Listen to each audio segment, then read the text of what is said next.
All right, former presidential contender Vivek Ramaswamy says one of the keys to improving education in America is to pay teachers based on student performance. That's coming up next on Educated.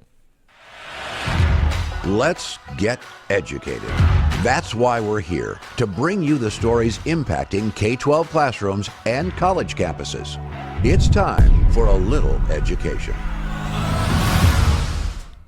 Hello, everyone. I am Katie Petrick, joined by the very excited and ready to be here, David Fiorazo. Yes. All right, David, are you cheering because of your guest today on Worldview Matters? I had an espresso before I got here. Oh, is that today, what it was? Okay. And yes, that's helping. But very exciting guest. Her name is Hadia Miramati Falco. She's an author of a book called Living Fearless in Christ. She was a Muslim for 20 years, a devout Muslim. She also was a senior advisor to the U.S. Embassy in Afghanistan, and she was an FBI informant. She's from California and was involved with a little counterterrorism out there. Fascinating guest, and you can check that out today at worldviewmatters.tv. Wow. Yeah, that's fascinating. Super fascinating. All right, well, that's Worldview Matters. This is Educated, and we are streaming on Rumble, on Facebook, on Apple, and on Spotify. So get all chitty-chatty there and let us know what you're thinking about. Now, David, Vivek Ramaswamy, he is doing things, saying things. Do we agree with what he's talking about? It's the debate over merit-based pay, the unending debate that shouldn't be a debate. But let's go to the headline. This shouldn't be controversial. Vivek Ramaswamy says top teachers deserve higher pay while poor performers and administrators should not make as much. Now, novel concept.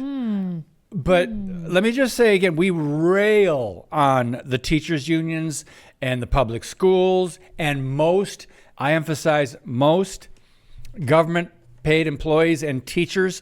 But I come from a family of teachers. I have said that before. Mom, dad, sisters, uncle, a cousin, public school teacher. So not all teachers that go into education go into it for the radicalized reasons to indoctrinate young children. Some go in maybe naively, especially now, thinking that they're going to make a difference and be able to actually teach critical thinking or something else. So let's just get that out of the way right now. But this concept of paying teachers that are the best, that are performing at top levels, first of all, there's got to be a system you can measure that by, and that would be difficult. Don't you think, Katie, before we get to the video? Yes, that would be difficult. Can I just go back to the fact that I just realized... Go back. You are the black sheep of your family. I am. Wow. I did not go into teaching. Thank God. Oh. But look at you here talking about it. Yeah. So, hey, you circled back. Way to circle back on it. I knew you could do it. I knew you could do it. Yeah, it doesn't seem like this should be controversial. Like, just on its face, you say the statement, good teachers should be paid. Well, yes. However, the question is, how do you determine what is good? Is it based on the scores that the kids get on the test? Because right now, if that was the case, they teach to the test. They teach to the test. Yeah, right now they're basically teaching to the test, and it's horrible. The scores are horrible, and they continue to go down. Do you base it off of, I don't know what the principal thinks of you? Do you base it off of parent feedback? Exactly. That's dangerous. You base it off of students scoring you. That's the question. But at the same time, it's, you go into a classroom, you can tell a good teacher. You can see a good teacher. And usually nowadays you can look up and you see what's around their room, and some people might actually tell you with what how they've decorated the room, whether or not they're there to what teach are you the implying, children. Katie? Nothing. That you should not have a communist fist or a rainbow flag in the classroom? Anything. I'm not doing anything. But hey, what's Vivek saying? Because we're failing our children and all the talent God put in every one of them. It's because we've abandoned meritocracy and a culture of achievement in favor of this culture of victimhood in our country, Sean. And I think that's the number one thing we're going to have to reject to save our country, is that culture of victimhood. How do we restore merit? I'll tell you this. First is, of course, universal school choice. And conservatives like you and I have been pushing for this for a long time. States like Texas are doing great. I think states like Ohio have done well, but can go further. But here's a step that we haven't taken yet that we need to, which is also improving our public schools through merit-based pay for teachers and for administrators. If students are doing a great job, those teachers and those administrators deserve to be paid more than they are now. But those who are failing our kids shouldn't be able to just sit there and keep collecting their paychecks. That's what we need, is to light a fire under the feet of that system. You got DeepSeek coming this way from China. You got students in China and other countries, in many cases, lapping our own students right here at home in areas like science and math, and in some cases, even in English proficiency. That's just unacceptable to me. But we're not going to sit around and just talk about it anymore, Sean. President Trump's doing a great job. Shut down the Department of Education and give that money back to the states. But after that, it's going to take creative governors who are going to have creative solutions, not just copying yesterday's models, but implementing merit-based pay, actually taking on universal school choice to the next level, including homeschooling freedom.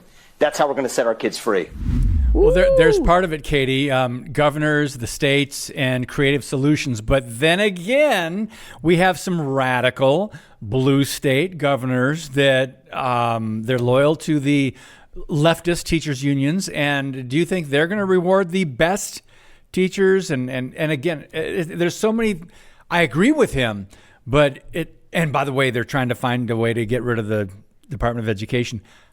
We've talked about that on the show before. But so what are your thoughts on what he's saying? It's just, what a politician right there.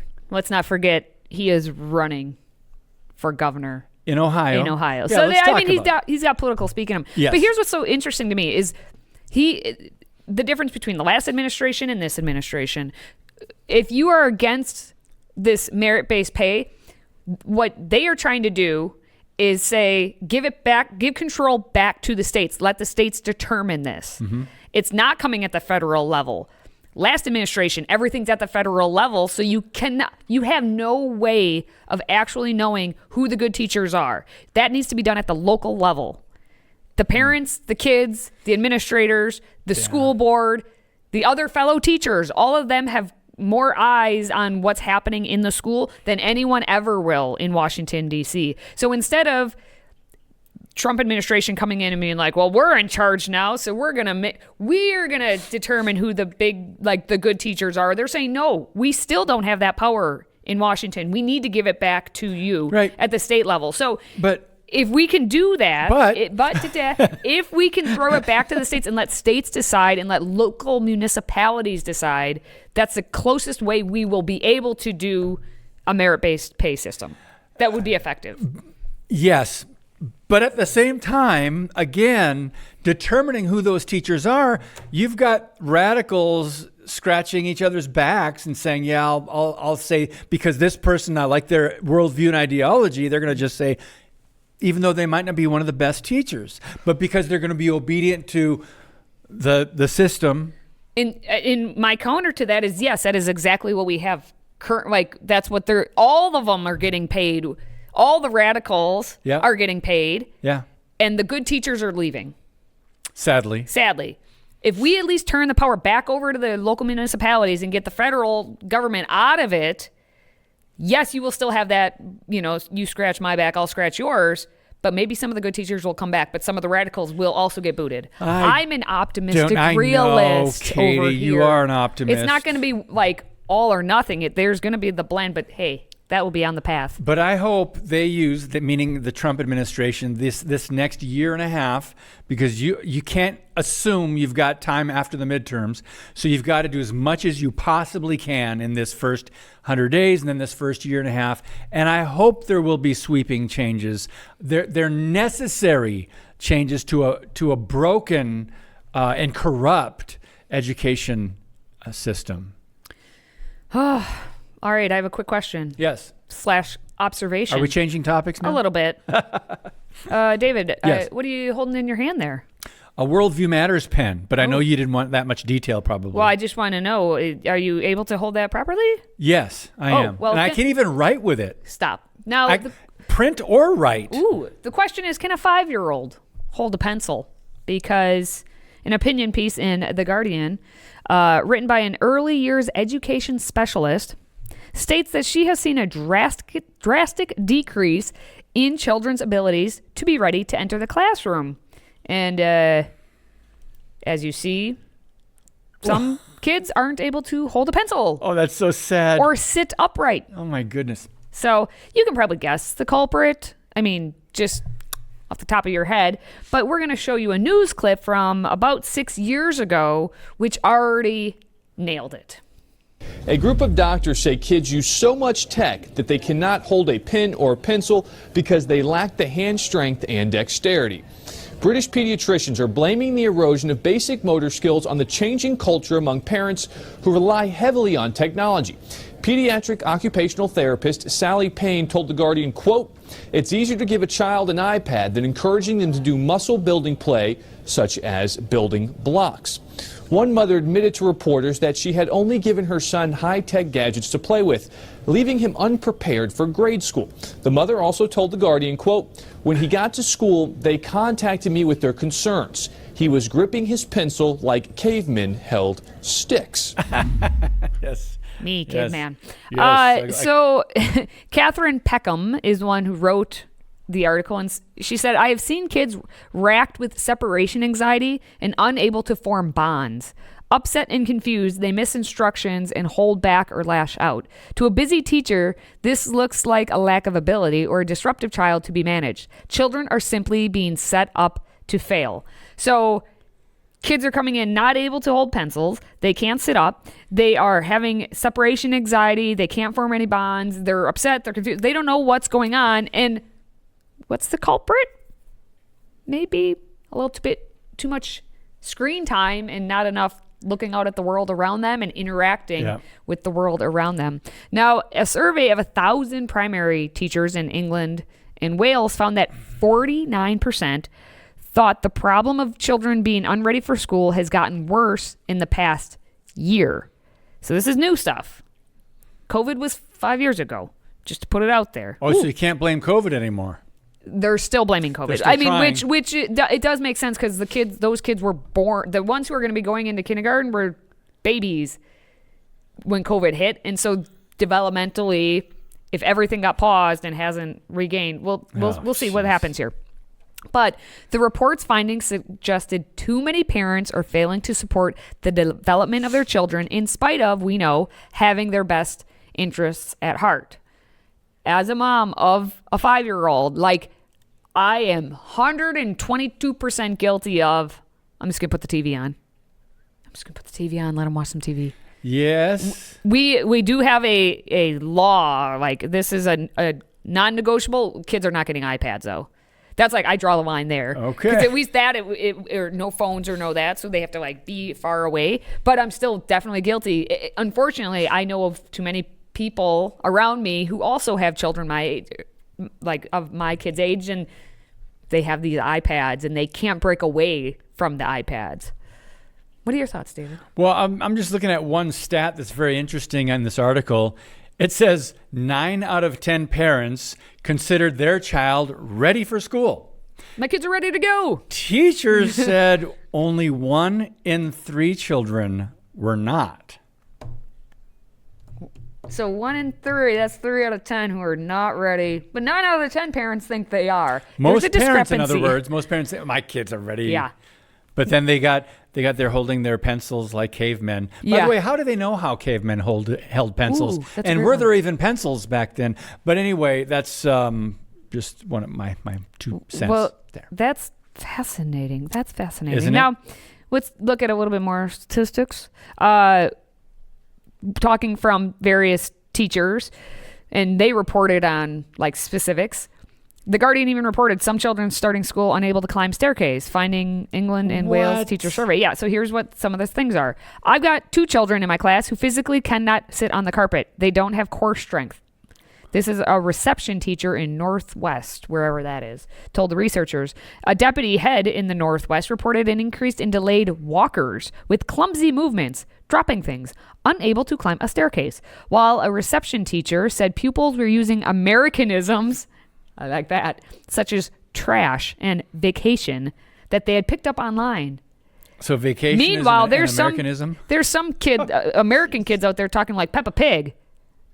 some children who are just mame, or now Bluey, with Bluey being Australian. Bluey. It's dogs. Okay. They're dogs. Just go with it. It goes both ways there, England. But nearly 2 in 5, they said 39%, of staff said that less time spent in early childhood education due to lockdown restrictions was a key factor of school readiness. But one senior leader in the East Midlands said, there's only so long you can blame COVID for that. I'm sorry, but a lot of it comes down to parenting as well. Fact check true. And I am guilty. I'm putting myself in this category. I could easily blame COVID for everything. Thank you for your admission. Yep, guilty as charged. I just want to point out one sentence that's very fascinating to me. It says devices are also having a behavioral impact, with studies showing a link between excessive screen time and emotional reactivity, aggression, and externalizing behaviors in children. I mean, no, we shouldn't be surprised. It makes sense, but no excuses here. Studies are backing this up. So this doesn't mean we have an out, people. You got to take full responsibility. Yes. We're going to do our best. Just We're like going to Katie keep on did. moving. And we here at Educated have a lot more to say. So Stay with us. Catch Freedom Project's lineup of shows daily at noon Central. Starting on Monday, we have Educated. On Tuesday, we have the Dr. Duke Show with Vicki McKenna. Wednesday continues with another episode of the Dr. Duke Show with Dr. Jake Jacobs. Thursday, we have One Nation. And Friday, we wrap up the week with another episode of Educated. Catch Freedom Project's lineup of shows daily at noon Central.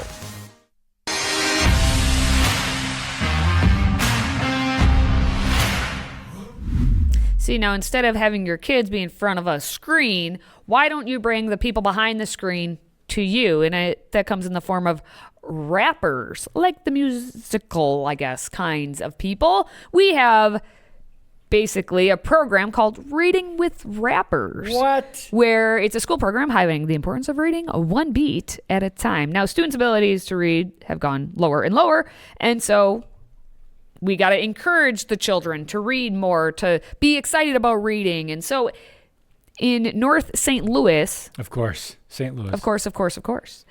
In North St. Louis, we have a man named Byron Waters who created Reading with Rappers. Take a look. I gotta start from the top for the #1 spot. Rap is ringing through the halls of River Roads Lutheran Church in North St. Louis. I can flip it like a gymnast. Woven into the lyrics are lessons in reading. It's the mission behind Byron Waters' Reading with Rappers program. Okay, y'all ready? Born and raised in St. Louis, What about this one? he grew up hearing stories about the struggles his great-grandmother faced being illiterate. My mom always told me stories about every weekend how she would have to go to the grocery store with her grandmother and go all of these different places to help count the money for her. Just anything that had to do with her having to read. I keep on falling. Known as Zeus Rebel Waters, he travels the country performing 80 shows a year. But when he's home in St. Louis, You like that haircut? he finds his purpose in the classroom. They all watch videos, they all, watch YouTube, so it's like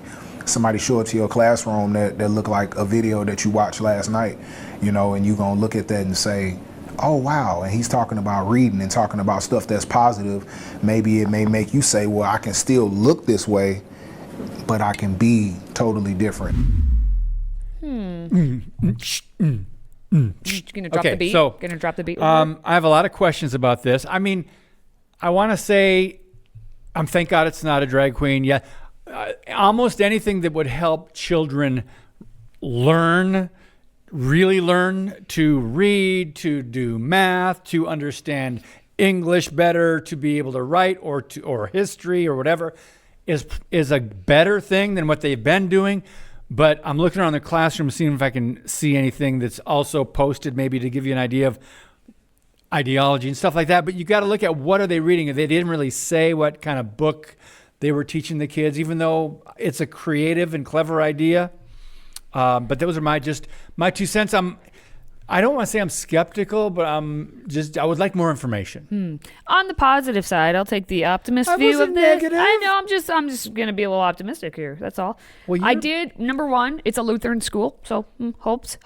Well, I know. Hopes. Optimistic here. You Number can two, put some Lutheran in quotes. I put I saw a caterpillar up at the front, so maybe Very Hungry Caterpillar is being read. But this is something to note. If you want to help encourage kids to read, little kids especially, having rhyming and beats that they can follow, be creative, draw them in, is what helps them to remember these things. That's why memorization at that level is so easy. The younger they are, to help them get the patterns in. Now you got to be careful on who you're presenting to them in terms of whatever they're watching on YouTube, sir. Yeah, that's where I was like, wait, hold them. And hopefully the kids aren't watching. What is the book? Cool Cuts. I think. Cool Cuts? They're haircuts, maybe. Haircuts. I'm gonna go with haircuts. All right. Well, I'll give a big whatever to that, but 8.5 to 9 for creativity. Ooh, there you go. Now, Byron Waters again.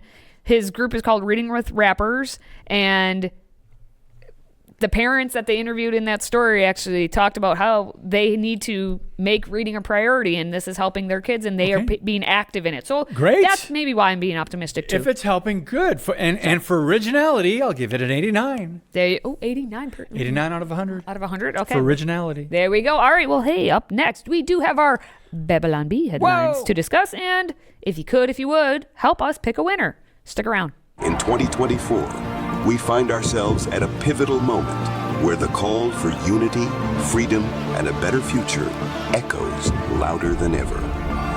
Introducing Patriot Mobile, the wireless carrier that stands with you. We are committed to supporting the values that make our nation great. With affordable plans and reliable nationwide coverage, Patriot Mobile is not just a wireless service. It's a call to action for those who believe in the American dream. Get free activation now with promo code EDUCATED.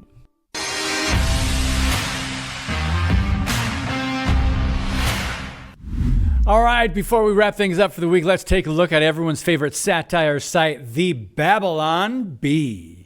Here are this week's top 5 Babylon Bee headlines. Okay, it's hard to narrow these down to some of the best, but the masterminds behind the production team here at Educated knows how to do that. So you can vote, by the way, if you're watching streaming on Facebook, on Rumble, you can use the comments or chat to vote. We've picked our favorite. Now let's decide which one should be named Queen of the Beehive. Let's start with number 1. Cruel. Elon Musk cuts off Social Security benefits for thousands of Revolutionary War veterans. Revolutionary War. Did you guys get that? Okay. Number 2, Democrats demand transparency from man who posts literally everything he does on the internet. Number 3, Congress warns Trump's attempts to end war in Ukraine could result in end of war in Ukraine. Number 4, Zelensky allowed into peace talks, but must sit at kiddie table. And number five, Delta adds a little hanging tennis ball to end of runway for female pilots. For female pilots. Snap. For female pilots. Okay. So, watching online, you can vote. You can let us know which one of these should be number 1. There are some good ones this week, Katie. What's your favorite? This is kind of funny. I because I'm a history fool, I have to love number 1.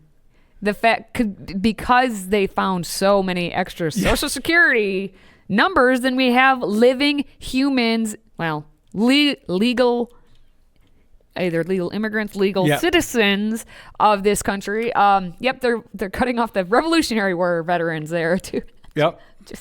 That's funny. This was a tough one, and especially the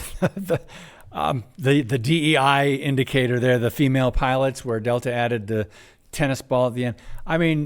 She was 26 years old and had a minimal number of flight hours in the Toronto mishap. There's a whole lot. It's just unbelievable what's going on. But I really think I have to go back to end the war in Ukraine. That's very interesting because it's like they're acting as if they don't want to end the war in Ukraine, but it's really interesting.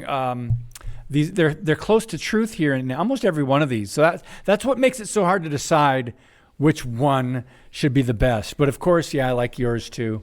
Well, I mean, you go back, my goodness, we've got to take all these dead people off the Social Security. Take them off the rolls, man. Earnings. Take them off. So much. But anyway, that's going to wrap up our headlines for the week. More satire next time. All right. Hey, just a little reminder that we will be back again on Friday at noon Central for another episode of Educated. Now, for David and myself, thank you for watching. Thank you for listening. And thank you for supporting what we do. Until next time, stay educated.